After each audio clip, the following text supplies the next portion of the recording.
the time to build your nutrient reserves really is preconception. And since I've long been talking about, how you eat during pregnancy and risk of pregnancy complications, effects on the baby, epigenetics, all of that, we really have to rewind the clock further and go back to preconception, because ultimately it actually goes all the way back to the quality of the egg and the sperm that combine the, I guess you could say, robustness of your endometrium. So it's like, get the nutrient reserves in a good place beforehand. In today's episode, I'm welcoming back Lily Nichols and Lisa Hendrickson-Jack. And this time they're here together to talk about their new book, Real Food for Fertility. Lily Nichols is an RDN Certified Diabetes Educator, researcher, and author with a passion for evidence-based nutrition. Her work is known for being research-focused, thorough, and sensible. She's the founder of the Institute for Prenatal Nutrition and the co-founder of the Women's Health Nutrition Academy, and the author of 3 books, Real Food for Fertility, Real Food for Pregnancy, and Real Food for Gestational Diabetes. Lily's best-selling books have helped tens of thousands of mamas and babies and has been used at the university level, maternal nutrition and midwifery courses, and have even influenced prenatal nutrition policy internationally. Lisa Hendrickson-Jack is a certified fertility awareness educator and holistic reproductive health practitioner who teaches women to chart their menstrual cycles for natural birth control, conception, and monitoring overall health. She's the author of 2 best-selling books, The Fifth Vital Sign and Fertility Awareness Mastery Charting Workbook. Lisa works tirelessly to debunk the myth that regular ovulation is only important when you want children by recognizing the menstrual cycle as a vital sign. Drawing heavily from the current scientific literature, Lisa presents an evidence-based approach to help women connect to their 5th vital sign by uncovering the connection between the menstrual cycle, fertility, and overall health. With well over 4 million downloads, her podcast, Fertility Friday, is the #1 source for information about fertility awareness and menstrual cycle health. I'm so excited to welcome them both so you can learn about how to prepare your body for pregnancy with preconception, nutrition, and fertility awareness. These ladies are the best, and I'm so excited about their new book,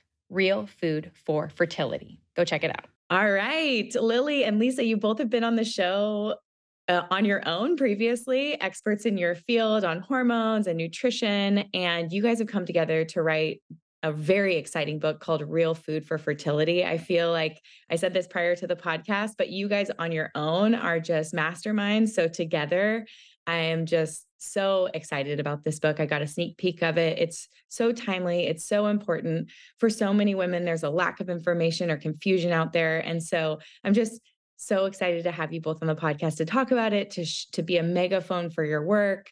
And I just want to thank you for your time. Thank you so much for having us. Yeah. Thank you. So let's get into the good stuff. Well, let's start with intros for people who didn't listen to your first episodes. We'll link those first episodes in the show notes. But what inspired you guys to partner together to write Real Food for Fertility? We honestly have been bouncing around this idea for years, actually. Many people don't know this, but we were actually book writing buddies. When I wrote Real Food for Pregnancy, Lisa was writing The Fifth Vital Sign at the same time. So we kept accountability with almost weekly meetings to stay on track with writing our books. So I think we have very similar styles in the way that we look at information and just like the ridiculous level of obsession with research. I mean, there's over 2,600 citations in this new book. It's like insane. Like I thought Real Food for Pregnancy had like over 900. I was like, wow, that's so many. No, like this was insane. So I don't know, like I feel like both of us have referred people to each other's work. Like Lisa has a client who's wanting to become pregnant, and it's like, read Real Food for Pregnancy. That's like the same sort of stuff you need to do to prepare, along with all the cycle stuff that she teaches. And on the flip side, I'm like, you need to do all the food stuff in Real Food for Pregnancy, ignoring some of the like random pregnancy specific stuff. And then get Lisa's book to learn your fertile window and really optimize your timing. And so, now we don't have to do that anymore. I feel like not only does it have really combine our expertise, but there's also a lot of information in the book that is just not available in either one of our books. I mean, we really went kind of wild into the weeds on this one. So, especially like the male stuff, we have a whole chapter on male fertility that's not covered in either of our other books, right? Some really specific stuff on egg quality, supplementation that's very specific to both male and female fertility. I just feel like it needed to be its own book. Um, and we were the only people who could write it.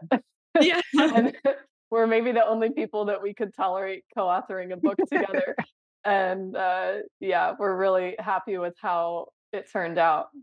Oh, well, you should be. You guys are so well researched, and your obsession, I very much appreciate because it's the science that motivates. I find when working one-on-one with a client, you might be able to tell them to eat a specific thing, but if you can throw some science behind it, that's so motivating. And it especially in this period of time when you're preparing your body to have a baby, if you can make that happen, it's you want to feel like you're in control of a situation that might feel like out of control. So cool. Well, let's dive right in because I think one of the big questions people want to know is, one, what can we do prior to getting pregnant to increase our chances of conception? And one of the questions for women is, should I be taking hormonal birth control? When should I get off hormonal birth control? And like, how should my partner and I be supplementing? Well, I'll jump in for that one. I mean, um, we absolutely cover this obviously in a ton of detail, and I'm pretty outspoken about birth control. But I think that the piece of the conversation that's really important for women who are looking to answer that question, we really have to look at the impact of hormonal birth control on fertility. And like you said, research motivates, right? So when we look at what the research has to say on it, I often give the example that I've really spoken to so many women over the years who had this kind of intuitive sense that maybe they should come off of it a little bit sooner, to the point that they make an appointment, go to the doctor, and only to have the doctor tell them, "Oh, it's totally fine. Just wait until you're ready," right? But I always say, "Yeah, but you made an appointment, like took a shower, put on your clothes, and went. Like obviously there was something that was making you think that there was an issue." And so, other than the intuition, when we look at the research, I think there's two kind of broad ways that I've seen it looked at in the research. One is how long does it take your cycles to normalize after you come off birth control? And then the other is how, like, does it have an impact on your time to pregnancy? So there's an interesting study that it looked at the menstrual cycles of over 200 women who had recently come off of contraceptives and compared them to about the same number of women who had never been on contraceptives. And Mhm. it took anywhere from about 9 to 12 cycles before the cycles were kind of indistinguishable before like the one looked like the other. So that what some of the factors that they were looking for were overall menstrual cycle length. They were looking at the length of the luteal phase, like the second half of the cycle, even cervical mucus patterns and things, which we could talk about a little bit. But I think that's something really interesting because it means that it is having an impact. But obviously, the more pressing question for a woman who's trying to conceive is like, is it going to have an impact? So there was another study that and I'll preface this by saying that a lot of the studies that look at the impact of birth control on pregnancy, they look at what happened at the 1 year mark. Right. And I think that's important to know because if you just kind of do a search, you'll find a bunch of studies that basically say it has no effect. And they'll say at the 1 year mark, X percent of women conceived, and so it's all good. But I think it's really important to look at those studies. One, they do select women who previously had normal cycles. They exclude women who were put on the pill for whatever the issues were. And you can clearly see that when you like read the studies, like in terms of how they select. So many women have been put on the pill because they had cycle issues. And so those studies don't necessarily reflect what their experience might be. And then the other thing about this approach is that if it takes you 12 months versus 1 month, those are two very different experiences. Yet, in those studies that look at the 1 year mark, you're not getting the real experience for women. So, as someone who's having those conversations, who's working with women with their cycles, we want to know a little bit more information. So, there was a study that we looked at that actually broke it down, and they looked at several different birth control. So they had, the group of women who switched from condoms, so the non-hormonal. They had the group of women who switched from, the combined oral contraceptive, the shot, the IUD, et cetera. Well, I'll start with the non-hormonal. So the non-hormonal, the average time to pregnancy was about 4 months. Mhm. And that's right on average with like a 25% chance per cycle. Many of us have heard that for like a normal healthy couple. Mhm. But for the women who were on the contraceptives, it was 8 months on average. And so what that means is that obviously everybody doesn't come off the pill and like can't get pregnant. We know people who come off the pill and get pregnant right away. Even some, I know people who've gotten pregnant while still taking it. Right. But this is not everybody's experience. And so when you think about that, on average, it took twice as long to conceive. And then the shot is the worst offender, which taking 18 months. And if you think about how that could play out in a woman's life, you know, we're often told that we can get pregnant on any day. And most of us spend the majority of our 20s, maybe even our early 30s, actively preventing pregnancy, terrified that it could happen at any moment. So when you have that experience of coming off the pill, maybe the first cycle you're okay, but by the second cycle, you're already a little freaked out. So Mhm. if it's taking this long, how this plays out in our lives is that we then are kind of running to different artificial technology, testing things without having that understanding that there is this transition phase. So I'm not saying you shouldn't do testing, but to answer the question then, our recommendation for a woman who is on contraceptives, we're saying if your cycles were pretty normal, you weren't put on the pill for issues, a minimum of 6 to 12 months would be our recommendation. But for anybody who did actually have cycle issues, like your cycles were irregular or you had really painful periods, like you were put on the pill for a reason, we Mhm. would say to consider coming off 18 months to 2 years. If that sounds crazy, I mean, we've like women in that category who did have cycle issues, especially the irregular cycles, they're more likely to have a delay in terms of just having the cycle return at all. So this is like your insurance policy. Like we're going to hope for the best, but then who's telling you this kind of information? I mean, just that information of knowing that it for someone who's not on, oral contraceptives, that it could be 4 months, and for someone who is, it's double that time, like, that's a realistic expectation for people, and then you add on top of the fact that if there's a irregular cycle, I can think of a number of friends, clients, neighbors, like, people that I know women I know really well who were it's a Band-Aid application when you're in high school because you have bad period cramps and you can't play soccer, like, here you go, get on the field, get back to Yeah. class. And no one's having this deeper conversation. And you're exactly right. So many of us are waiting to conceive.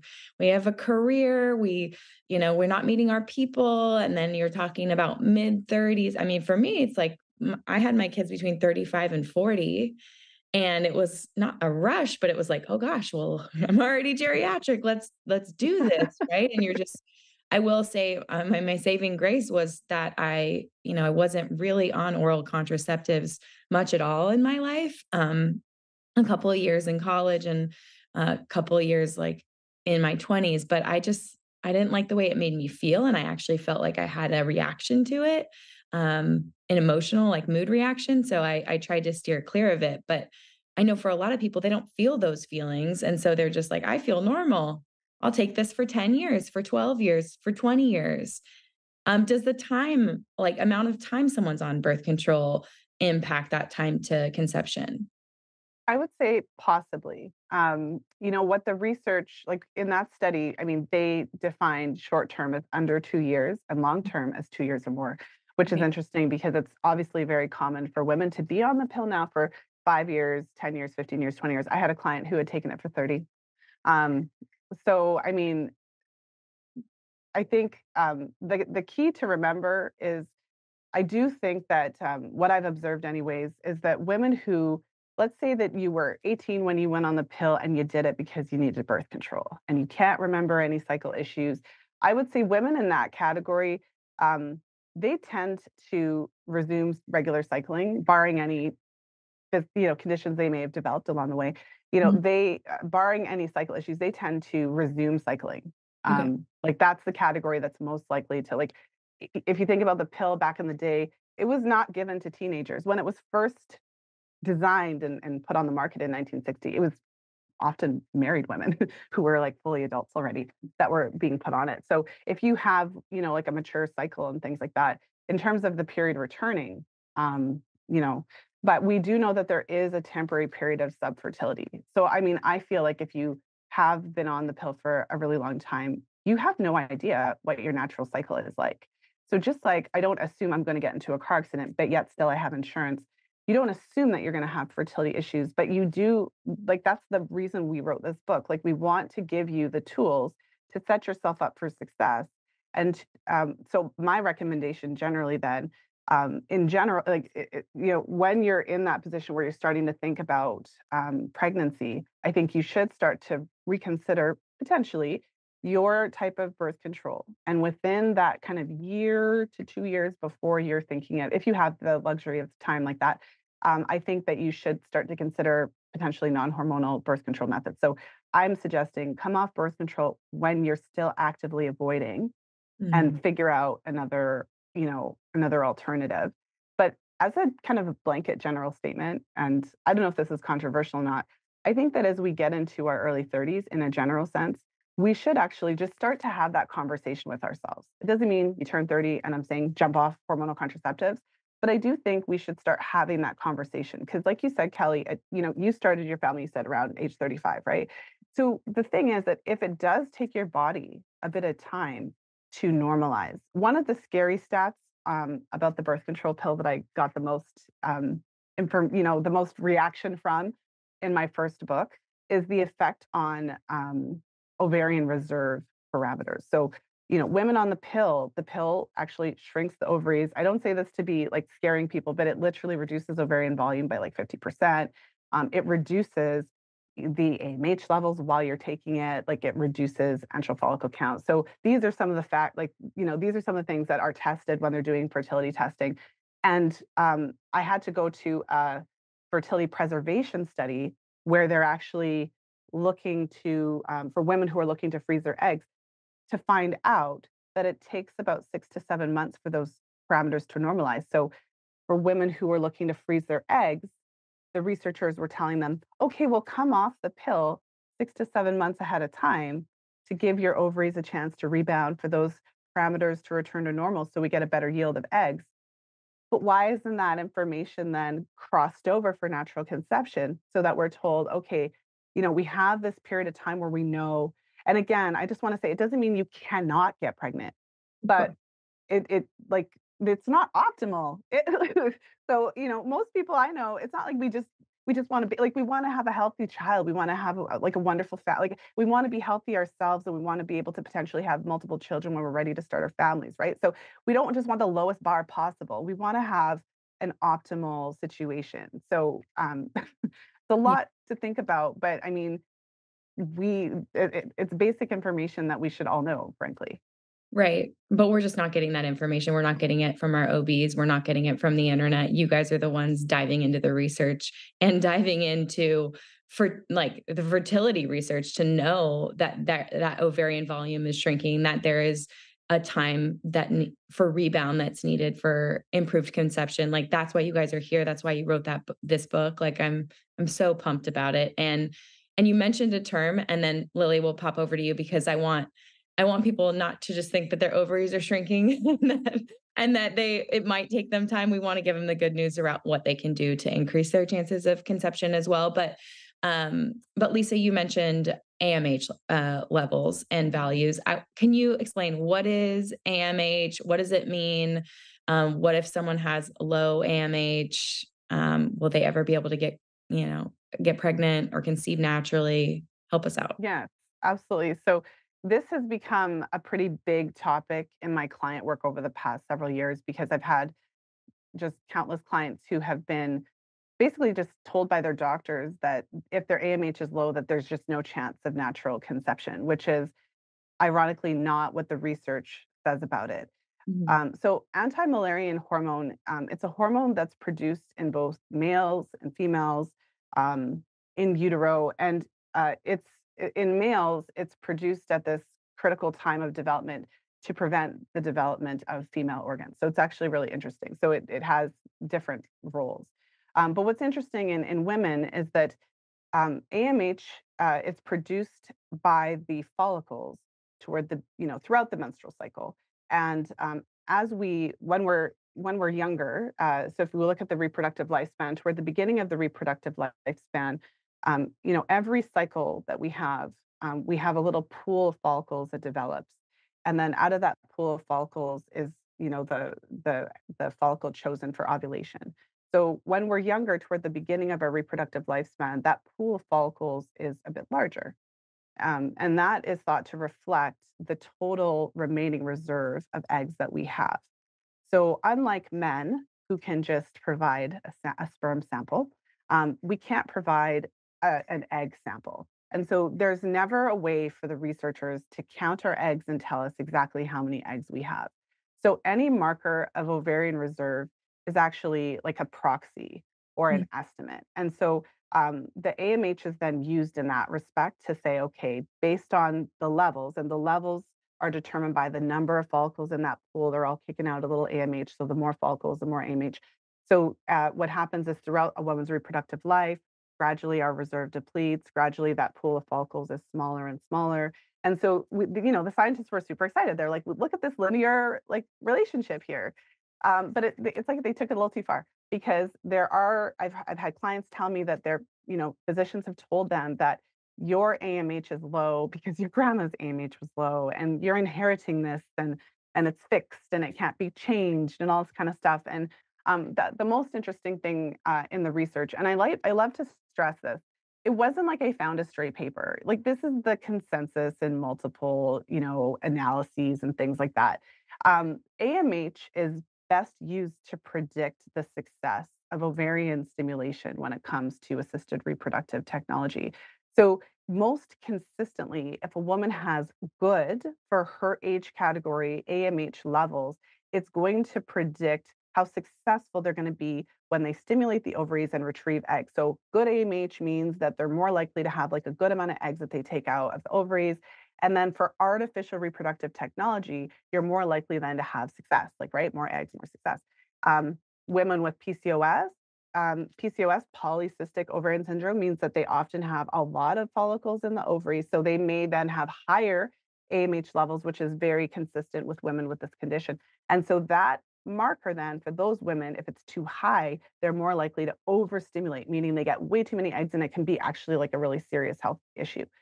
And then, conversely, if the AMH is really low, it means that, you're probably not the best candidate for IVF because you're probably not going to get as many eggs. Mm. So how then do we get to then just assume that women who have low AMH are not going to be able to conceive?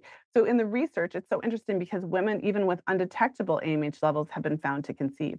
So when you look at the actual research, what the kind of, I don't know if I would go so far as to say consensus, but it's like pretty much a consensus, is Mhm. that AMH shouldn't be used to advise women of their chances of natural conception because there's like no correlation that they can really find. And so I don't think that it means we just should totally ignore AMH levels. If they're low, I think it's interesting to also note that there are different situations that are associated with higher and lower AMH. I just did a podcast episode on this research study that talked about how administering vitamin D levels has been associated with improving AMH values. So AMH isn't static. It's not going to, if you're 40, you're not going to get your levels to how they would be at 20, but then within that age group, there is a range. So I think in general, if the AMH is low, that can be a sign that we need to focus on supporting egg quality. We talk about that extensively in the book. Like we can do things to support that, support our fertility. Does it mean that you can't get pregnant? Absolutely not. And I think it's really important to look at the research around that because it's really hard when your doctor tells you that to then have any confidence that he or she could be mistaken. Wow, yeah. I mean, what a blow to get a low AMH level and have a doctor say, like, your chances of potentially getting pregnant are lower. Like, that's not what you need in that preconception time. What I hear you saying is that even if you have a lower AMH and fewer follicles, it's about that quality of what can that egg become in that period of time when the egg is developing and when the sperm is developing, and that's where we're gonna kick it to Lily because there's things we can do. All right. So, can we talk about what we can do to improve our chances at conception, improving egg and sperm quality? And we can start with men or with women. You tell me where you want to go. Sure. Well, interestingly, there's a lot of overlap um, between the two, and that's something that we try to highlight throughout the book. As I was like writing my sections, which are the more nutrition heavy sections, you pull up data on macronutrient ratios and data on fat quality, data on micronutrients, and oftentimes you can find similar studies or similar bits of takeaways, I guess, on the research on both male and female fertility. So I will say that although we have a whole section that like blows out the egg quality and a whole chapter that blows out sperm quality, there really is a ton of overlap. So some of the consistent things that I think are really important to highlight, and I know Kelly, you've done a lot of work on this, is getting people's blood sugar regulation into a good place. It's pretty consistent that hyperglycemia, even mild hyperglycemia, sometimes even below pre-diabetic levels, can impair both egg and sperm quality, and just also affect overall like reproductive function and hormone balance in both male and females. So there was a study out of, I believe it was out of Singapore, on looking at time to conception among women. And in those whose blood sugar was regularly over 100 milligrams per deciliter, they had a significantly longer time to pregnancy than those whose average blood sugar levels were a lot lower than that. So that's definitely an area to focus on. And of course, that naturally moves into the realm of like macronutrient balance, macronutrient ratios, and our protein intake is often too low, really, to support balanced blood sugar levels. I mean, we can talk all day about controlling carbohydrate intake and carbohydrate quality, and I've taught extensively on that front.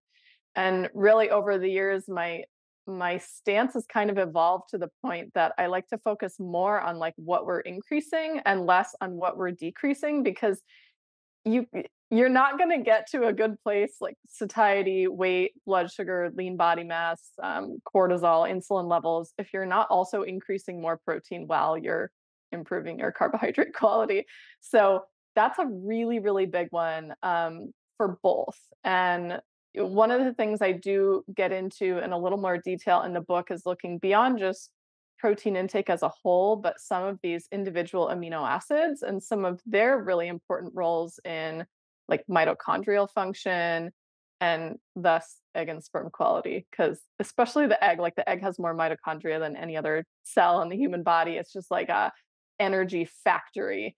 And you have something go awry with the mitochondria in there, and there's a very good chance that egg maybe won't even be capable of being fertilized, but if it is, it might not have the capacity to keep up that energy production to turn into a viable embryo and implant and sustain a pregnancy. So protein, and especially like a variety of protein sources, so you're getting all those amino acids, including many ones that we used to consider non-essential, many of which are only found in animal foods, by the way. That really is an optimal way to improve both male and female fertility. But like going out from the macronutrient realm, I guess I'll put in like one more on fat quality. That is a huge one. In terms of keeping your mitochondria healthy and really your whole body healthy, hormones healthy, we need to talk about oxidative stress and inflammation. And a major, major contributor to oxidative stress, beyond the blood sugar stuff I already mentioned, is like free radicals, inflammation, and poor quality fats contribute to that rather significantly. They're kind of just like when you get an excessive amount of, say, omega-6 fats coming in the diet, they throw off fatty acid ratios across the body in all tissues, including like follicular fluid levels of tissues. So that like fluid that these little egg follicles are like bathed in, like it affects it all the way down to the every tissue. Okay, all of those levels. So we do need to be cautious on quality of fats. So I know I feel like become like cool to talk about seed oils nowadays, but legitimately, like the greatest contributor to oxidative stress from fat intake is from an excessive amount of omega-6 fats, usually the ones that have been like isolated into these like highly processed seed oils. And then the other one would be the trans fats, which thankfully, due to some regulation and labeling changes, we have less of that in the food supply than we did, 20 years ago. But that's still worth mentioning as well. So focusing on like good quality whole fats. We're not taking the fat out of our food because if your fat intake is too low, you can't sustain hormone production. So we have data in both men and women where you put them on a low fat diet and their hormone levels tank, like sometimes like 20 to 50% drop in things like estrogen, progesterone. Lisa, you could probably speak to the sperm quality. I think that guy who was on a super low fat diet, his testosterone production was like tanked. Um, so we do need fat, but we do need to make sure it's quality fat. And then beyond that, I'm looking at micronutrients. So like how can we increase the nutrient density of the diet? And by micronutrients, I'm speaking of, vitamins and minerals. I've long been a proponent of nutrient dense whole foods, hence the names of my book, including real food in them. So yes, we can look at this from a macronutrient perspective. We can also look at it from a micronutrient perspective, and regardless of which one you're looking at, it kind of ends up pointing to the same takeaways, which is like more proteins. So our protein-rich foods tend to be our most nutrient dense. Quality carbohydrates, because yes, there are important micronutrients in carbohydrates, but when it's been isolated into refined white flour, white rice, white sugar, corn syrup, there's no micronutrients left. You got the sugar in there with like none of the nutrients to go with it to help your body metabolize it. And then with our protein rich foods, they naturally contain fat. So don't take the fat out of where it's supposed to be and enjoy your avocados, enjoy your salmon, enjoy your eggs with the yolks, enjoy your, grass-fed beef without taking all the fat out of it. And make your vegetables taste good by cooking them in some fat. Like we don't have to make it a separate fertility eating, like a totally separate thing from eating to support whole body health, because it really is the same thing. If you're supporting whole body health, your hormones are going to be in a good place. Your body is going to be fertile, whether or not you want to have a baby or have more babies. You're capable of it. That's a reflection of everything being in balance in your system. The specifics on all that, I got all the nitty gritty annoying data. I mean, I feel like we have to like pour through so much research to back up this stuff because I feel like in the fertility world, especially, there's so much push for, reducing meat intake or a Mediterranean diet is the best one. Like every other way of eating is bad, or, plant proteins are always better than animal proteins. And we do dive into why some of that research has come to those findings, or why those findings are like stated, but the data doesn't actually support that, which is incredibly frustrating. But we do get into that, into a little more of the weeds, because that needs to be said. And I expect that, the sections on a Mediterranean diet and whole chapter on vegetarian diets is going to get a lot of attention, because I think it's kind of been brushed under the rug or, ignored.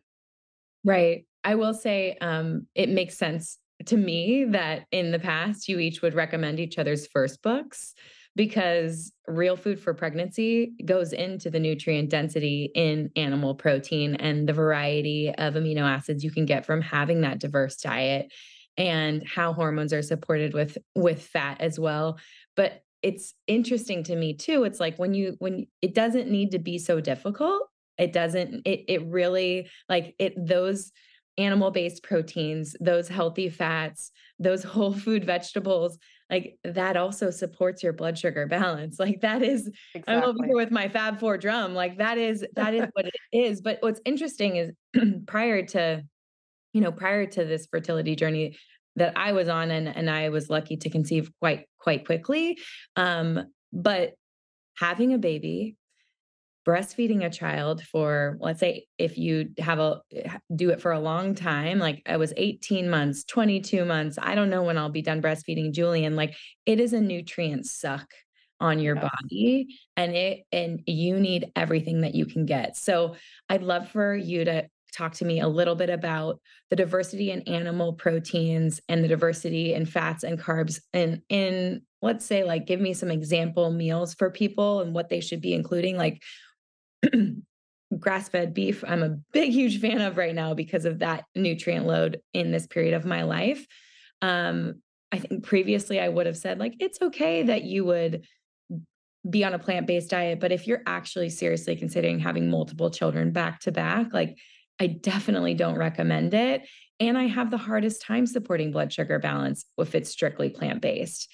So, can we Yeah. talk about some of those amino acids that you're going to get from specific types of proteins that would support fertility, and why that variety really matters? Absolutely. Yes. Good question. And to just reiterate what you stated, I completely agree. And we do talk about this. You're never going to come out of pregnancy with better nutrient stores than you had coming into pregnancy, right?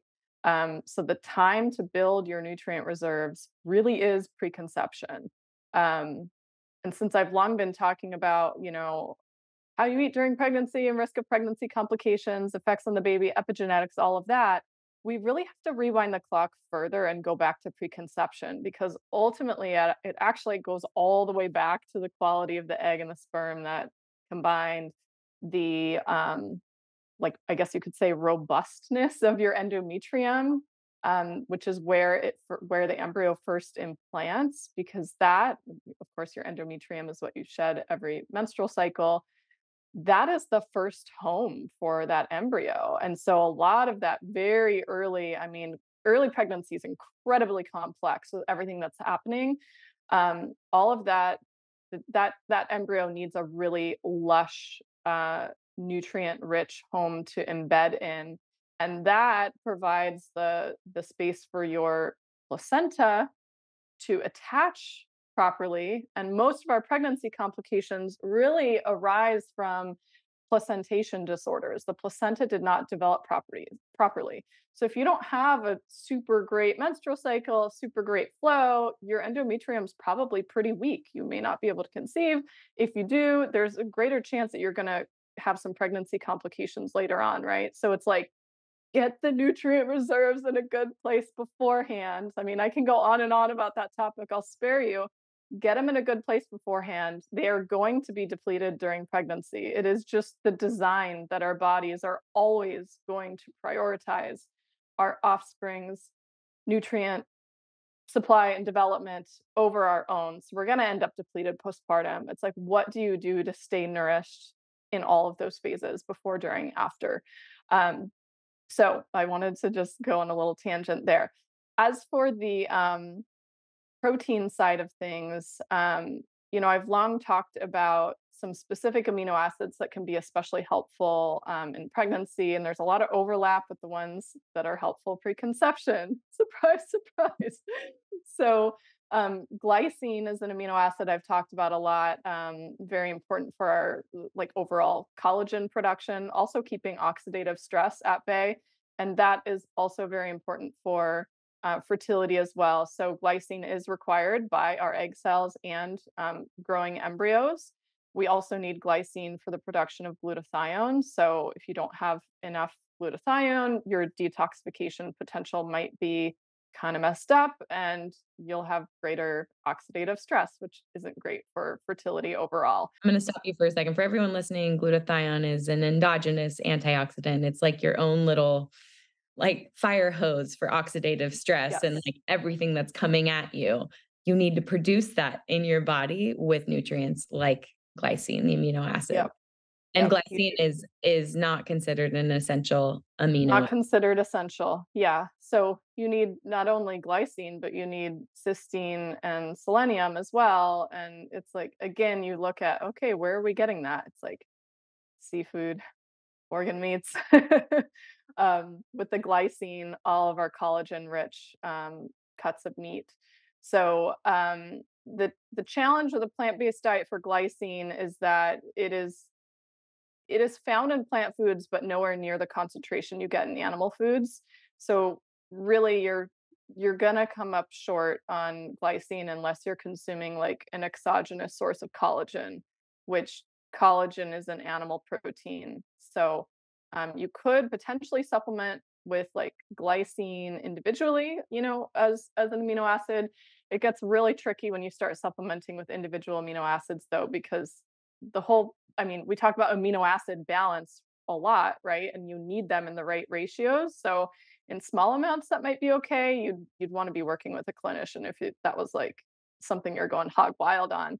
But glycine is also involved in methylation. So everybody thinks of methylation, and you think of folate. You might think of B12. You might think of choline. Glycine is also very much involved in the whole methylation process, and methylation is happening in every cell in your body, but it becomes especially important when you have rapidly dividing cells like you do in early gestation.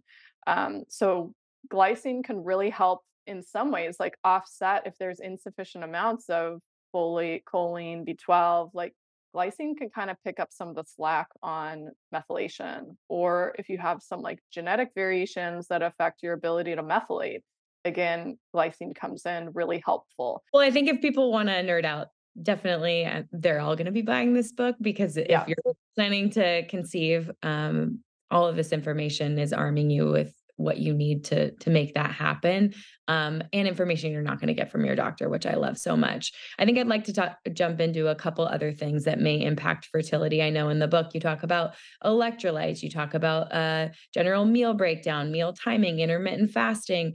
I feel like the meal timing and intermittent fasting is where I'd like to go next, just because not eating became really popular for a minute. And and it's still with a lot of people, it's still January. I'm sure there are a lot of people who are trying to intermittent fast right now. Yeah. And hormones are so affected by fasting. And I'd love for you guys to both break down how intermittent fasting and meal timing may impact our fertility. We overall are big proponents of eating like 3 square meals a day and snacks, like not starving yourself. If you look at like old ancestral kind of data, I guess you could say, on fertility. I mean, in some of these communities, there was actually like cyclical fertility. Like some wild animals have that as well. There's like calving season, or there's the mating season, or whatever. There were seasonal variations in pregnancy rates and birth that depended on food availability. We don't really have that problem nowadays because we have wide food availability, but in some communities back in the day, if there was a super dry season and like nothing was growing and food was scarce, women would stop menstruating and they would stop having the ability to conceive. So the first thing your body is going to shut down if it is lacking in energy or resources is ovulation. Your body's like, we don't have the resources to have a baby, so we're not even going to release an egg. Like it's just not going to happen. Ovaries, you're on notice. We'll Yes. like talk to you later when we have enough food. And so the risk with intermittent fasting is, I think, in the way in which people do it. In theory, you look at the broad data on intermittent fasting and it looks amazing, right? Like, oh my gosh, we're like squashing inflammation, our blood sugar levels improve, this improves, that improves. There's all sorts of metabolic benefits that have been documented. I don't deny that. Um, However, many of those benefits, many of those studies haven't been done in women specifically. And then for me, again, when you're thinking about like, usually if you're going to be thinking about fertility, you're thinking about having a baby at some point in time. So you want to give your body the resources to conceive. The way most people do intermittent fasting is not just time restricted eating where you eat all like the same amount of food, same amount of calories in a shorter eating window. The way that most people approach it is that plus less food. Yeah, skipping So breakfast. Their exactly. classic decision So is that. meal. You Yeah. skip a meal, or you're also actively trying to cut down on either calories or carbs usually. You're trying to, like, drop weight quickly. And that will backfire. Your hormone levels are just gonna go, "Brr," and your, you know, ovulation is likely going to cease. The one exception to this, because we're not, like, overtly like, "Nobody ever intermittent fast is terrible." The one exception I would say to this is there has been a study, although it's small, in women with PCOS, and they were instructed to eat the same amount of food, no caloric deficit, in a shorter eating window. And instead of skipping breakfast, they had them stop eating at, I believe it was 4 o'clock. So their eating window was like 8 to 4. But they had the same amount of food. So they didn't skip dinner, they had a really early dinner. And this dramatically improved their metabolic health and a variety of parameters for, things you typically are monitoring or worried about with PCOS. But it was done in a way that it, like, aligns with our circadian clock. Like, we really do arguably need breakfast. We need most of our caloric intake in the morning. And there have been other studies that aren't intermittent fasting studies necessarily, where they provide a larger breakfast, moderate lunch, smaller dinner compared to the reverse. And that front loading most of your calories in the morning also improves PCOS outside of a time restricted eating, intermittent fasting kind of approach. But in that specific instance, in this small study, it was shown to be beneficial. So I would say, if you're somebody who's struggling with PCOS, or maybe there's been, like, some weight challenges in the past, blood sugar challenges, doing intermittent fasting in that specific way is something you could consider. But while also watching what's happening to your menstrual cycle, because if you start seeing some red flags, and we outline those in detail, then maybe that's too much for your body. And on the flip side, women who are having trouble even ovulating at all, like you have hypothalamic amenorrhea, or if there's any history of disordered eating, or struggling to keep on weight or anything like that, like, no intermittent fasting. You just need to eat. So specific instances, maybe, but, like, with a lot of caution. That's great information. I would say in the last, I know the study you're referencing on eating more in the morning and less at night. And I actually, about a year ago, used that with a couple of clients pretty strategically. And it's amazing the body composition results you can get, and also the adherence. I think we forget Yes. the adherence part, at least for me, when I get into the nitty gritty with clients in the day to day, you can make recommendations all day long, but if it isn't as easy to actually follow through with in the day, like Yeah. not eating in the morning, then they overeat at night, and it's that late night eating that ultimately ends up being processed or high sugar, and you're Right. going to bed with elevated blood sugar. That swap and really front loading that protein and Yes. caloric intake, I mean, it was it was really awesome to see just in action for a number of Mhm. clients trying to meet specific weight goals, and so just seeing that it's supportive of fertility is really cool too. Lisa, anything else to add on intermittent fasting and hormones? Yeah, I wanted to chime in a little because when I'm looking at this with clients, it's definitely kind of menstrual cycle first. So I think one, like Lily mentioned, we do want to look at how this affects the menstrual cycle. I think it can be really motivating because, and the other thing I just encourage everyone to think about is, when we're trying to build babies, this is a very kind of unique time in our lives. And so I often say that it's not to minimize a person's weight goals, but Right. it's very difficult if you're looking from a menstrual cycle perspective to balance and maintain hormones, achieve that kind of optimal balance as far as like charting your cycle goes. It's really hard to do that and also have like a weight loss goal that involves any type of caloric restriction because as soon as you get into that territory, you will see even if it's more subtle changes on the menstrual cycle, like the first step to the problematic, scenario isn't just you just lose ovulation immediately. There's several steps to that. There was this really interesting study that we quoted that found that women who, this was one of those feeding studies where they were kind of specific about how much the participants were eating. And so they had a group of women in the study, they were giving them, something like 20% less, calories than they needed, and they were also exercising a little bit compared to the eucaloric, women. And it didn't none of the women in the study lost their menstruation, and their cycles actually remained pretty normal. But when they tested their hormones, the estrogen was significantly lower, throughout, and then the progesterone was significantly lower in the luteal phase, even without a whole lot of cycle disruption. Mhm. So, when we're looking at fertility, when you're planning for pregnancy, when you're wanting to optimize your menstrual cycle, even if you just don't wanna have raging PMS anymore, then the intermittent fasting, especially with caloric restriction, it just doesn't fit the bill Mhm. because you can't fully normalize that menstrual cycle when you're not getting enough to eat. It's just a fact. So I would say we have to look at those different goals, and sometimes that means that the kind of hardcore weight goals probably can't be done at the same time as when you're actively trying to have a baby. That's such a good point, and I think if I remember the research correctly, wasn't it based on when you conceive, and it maybe Lily, this was maybe from your book, but when someone is underweight, they tend to gain more weight. When someone is, slightly maybe over their ideal weight, they don't gain as much weight during Yep. pregnancy, and so it shouldn't be even a motivating factor if your goal is to get pregnant to I'm gonna lose this 15 pounds or these 10 pounds or these 5 pounds and then go try to get pregnant when you're kinda Yep. destroying your hormones and not getting that nutrient intake you need for egg quality and, your endometrial lining and all of that juicy good stuff that's gonna help your baby have the best chance at a great life. And taking that approach just isn't sustainable for weight loss anyways, you know what I mean?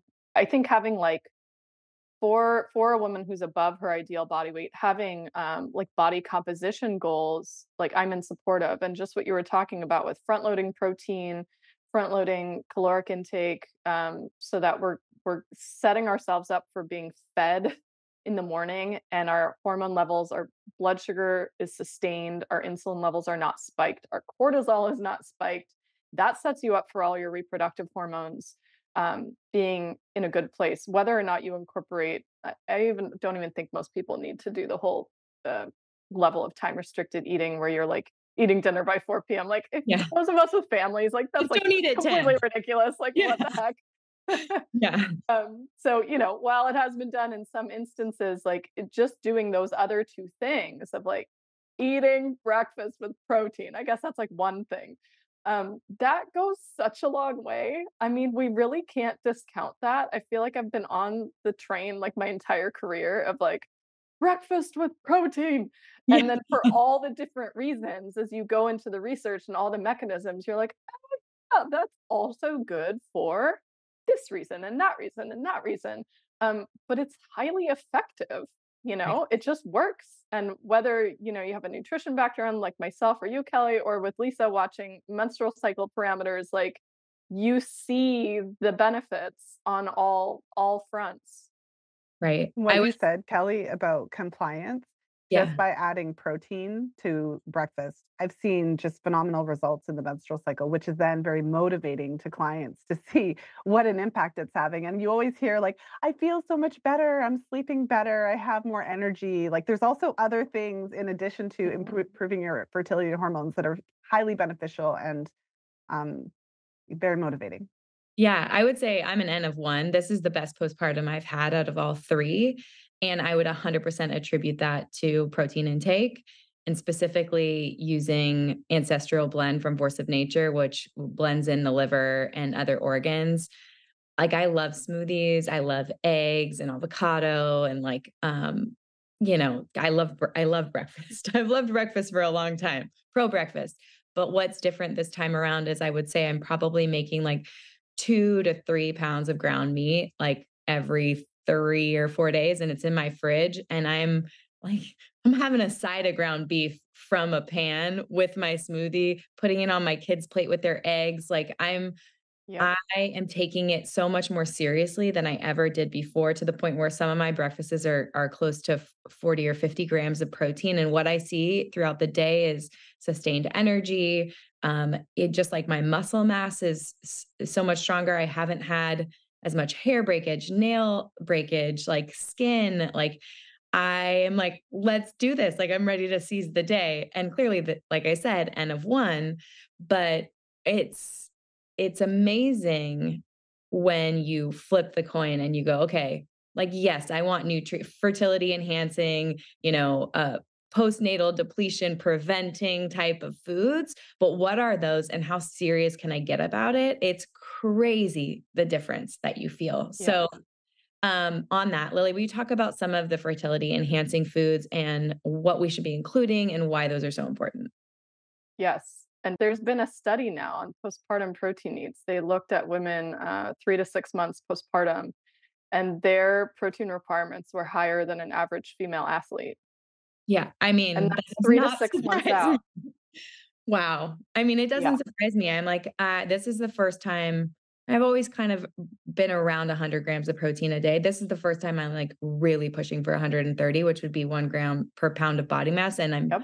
probably could be doing more than that and feeling great. I think people worry about like, like how much they're eating, but if what you're eating is what your body needs, it's just Yeah. the energy levels and the mood and all of it. It's Yeah. I had my rock and N of roll. one. I had that same experience with my second postpartum, just going really ham on the protein, and it was just amazing. Like, just despite broken sleep, waking up feeling relatively rested. Milk supply good. Not that I necessarily had issues the first time, but it just like everything felt like solid and stable. Um, Yeah, and not that, like, famished, I'm starving, have to go to the pantry now. Is like the hunger levels kind of normalized. You hear about the crazy, like, being so ravenous breastfeeding, and it's almost like your body is, like, really wanting that protein, and when you don't get it, you're just on that blood sugar roller coaster looking for that next Next hit of snack. glucose. Yeah, for sure. Yeah, exactly. So, I'm with you. I'll add my N of 1. I like So, it. as to some of the nutrient dense foods, I mean, you already hit the nail on the head with the beef that includes, organ meats. We're big fans of both. So, the beef and meat as a whole for many of the micronutrients, but also some of those specific amino acids that we didn't go into all of them, but like carnitine, for example, creatine, like those things are really rich in red meat, specifically red meat. So meat definitely has a place in our meal plans. Eggs with the yolks, I mean, for slightly different reasons than we think about them for pregnancy. We need to be also considering a lot of the micronutrients that you have in eggs, like choline, for example, selenium, iodine, uh, liver and organ meats for sure. I mean, some of our most nutrient dense foods, we need those minerals, our iron and copper and selenium and zinc. We need our B vitamins, our folate, B12, choline, which is kind of like a B vitamin, and so on. And there's actually been some, Lisa writes about it in one of her sections. There's been some studies on like male sperm quality, and they don't highlight it in the study title or in the abstract, but men have better sperm quality when they're including organ meats in their diet, which makes perfect sense when you look at the micronutrients required for sperm quality. Um, Fatty fish and seafood, so those are really vital for maintaining our intake of iodine. That's a really, really, really key mineral for fertility that I think is totally forgotten. But fish is the number one, fish and seaweed, so foods from the sea, are the number one sources of iodine in the diet. And even at, average intake levels of iodine that we're seeing in the US and parts of Europe that we consider to be iodine replete, they don't have any problems with iodine sufficiency, so they say. You see up to upwards of almost like a 50% reduction in conception rates in these countries, and that's associated with that lower iodine intake. So even if it's not like really, really low, even slightly low can have a big impact on ovulatory function. Um, of course, our fish also has like our DHA. That's a really big one for egg and sperm quality, and several other nutrients. I would also add full fat dairy products for those who tolerate dairy products. It's surprising how much that actually contributes to our nutrient intake. I think we've been really kind of on this train of uh, lots of people being, anti-dairy, and I do know some people have overt allergies and intolerances. But dairy is, and this isn't just the dairy industry saying so, dairy is actually pretty nutrient dense. So, like in the US diet, I'll just throw out some stats because I found this really interesting. They found that dairy products contributed to 47% of average calcium intake, 42% of retinol intake, so that's vitamin A in its active form, 65% of vitamin D intake to the diet. And it also ends up being a really major source of riboflavin and B12, both of which are really vital to that whole process of methylation that we already talked about. So people can like get annoyed about dairy, but ultimately it is actually pretty nutrient dense. And there is quite a bit of research specifically on full fat dairy being supportive of fertility as a whole, whereas low fat or non fat dairy doesn't necessarily have the same benefits per the research. And then I'm going to cut the list like relatively short. Fermented foods for supporting gut health, providing probiotics, keeping your microbiome healthy. We're only as healthy as our gut and how much nutrition we can extract from our foods. So fermented foods really are like the original probiotic supplement. We got it from our environments and from fermented foods. And finally, our fresh produce. So our vegetables, whole fruits. I'm not saying that like these foods I just mentioned are the only foods that you include in a fertility supportive diet. These are the ones that you really want to emphasize. So yes, there's other things also coming into your diet, but these are the ones to really emphasize to ramp up that nutrient density to support your blood sugar and hormone levels. No, all awesome foods. And again, back to your point of like not focusing on what we're getting rid of or taking out or deprivation, but really focusing on, okay, like what can we start adding to our plate? I mean, one of my favorite things to do if I'm like kind of feeling like snacky or I've been on my computer for too many client Zooms or something is I'm like, I'm snacky. It's like fork in a fermented food jar in my fridge and that crunch and that tart flavor, that bitter flavor. It's like great. It's a great little thing to just add. You're just like, I'm adding it. It becomes a habit. It's easy. Yeah. But all of those foods are awesome. I think what I want to end today on is really making that recommendation. We talked about coming off of birth control, maybe 6 to 12 months prior to thinking about conception. I'd also like to say, like, it's pretty amazing what we have nowadays, natural cycles and Aura Ring. I mean, if you feel like you don't understand your cycle, you can't take your temperature, you don't want to chart it, like there's some pretty turnkey things that you can use technology to figure that out. But when should we be incorporating all of these nutrient rich foods? Like, how long should we be bulking up our diet and our nutrient status prior to trying? So we have general recommendations, and we kind of put it in two categories. So for a woman who's relatively healthy, whose cycles are pretty normal, who we're not really, overly concerned about, who is not coming off of hormonal contraceptives, potentially hasn't been taking them in the recent time period, then we would say a minimum of 3 to 6 months would be when we want to really emphasize these foods and really start focusing on the fertility diet, keeping in mind that that is the time when we are going to be supporting egg and sperm quality. There is a minimum time frame of at least 3 months for both egg and sperm quality that is really, really beneficial, though the research does suggest that there's a longer duration of time to support egg quality, but that would be like the most critical. But a lot of women aren't necessarily in that category. So a lot of women do have challenges with their menstrual cycle, hormone imbalances, and potentially have had been on the birth control pill for quite some time. Like you asked earlier, Kelly, about like if someone's been on it for quite a long time, we know hormonal contraceptives are associated with nutrient depletion, specifically those nutrients that we need the most for conception, like folate, and there's a long list of those nutrients. So, 6 to 12 months is reasonable, and for someone potentially with where we have more concern, we would even suggest longer than that. So that's our general recommendation.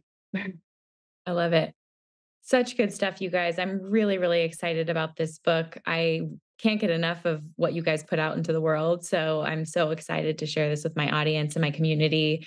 Um, Let us know where we can follow along with you, where we can find the book. When does it launch? We're going to probably try and make this happen on launch day, or at least pre-order so people know and they can grab it. But what should they know? Where should they go? We publish on February 14th.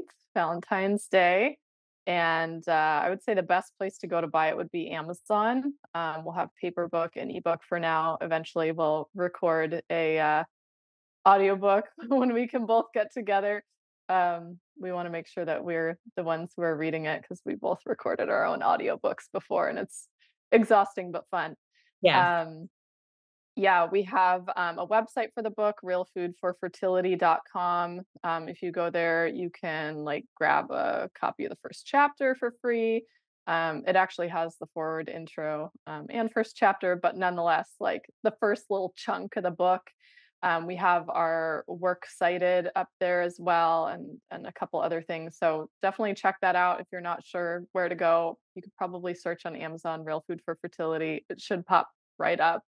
And Lisa and I are both on social media, so you can look at either of our Instagram profiles. I'm sure we'll be blowing that up with links and information. So mine is Lily Nichols RDN, and Lisa's is Fertility Friday.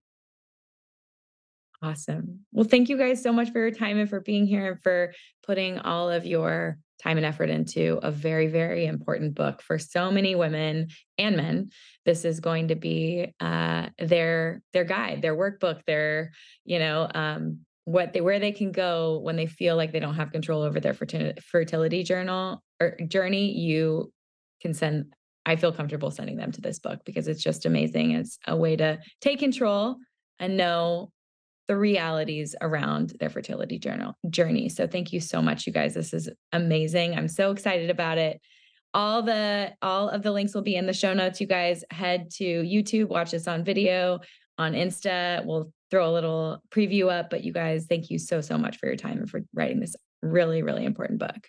Thanks so much for having us, Kelly.